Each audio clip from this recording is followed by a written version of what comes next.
I made my first South African million in 5 months, 24 days. I hit $100,000 7.5 months in. I hit my 2 million exactly 8 months in as a South African.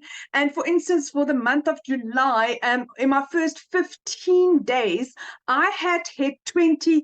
Now, as a South African, that's 365,000 rand, my friend. 365,000 rand. That is the equivalent of working 20 months at my previous job, where I worked 2 jobs from 4 o'clock in the morning till 6 o'clock, where I earned 18,000 rand a month. That is the equivalent to that.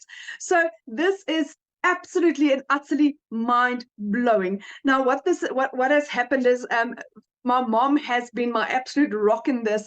So what I was fortunate to be able to do is I was able to surprise my mom for her birthday with a car.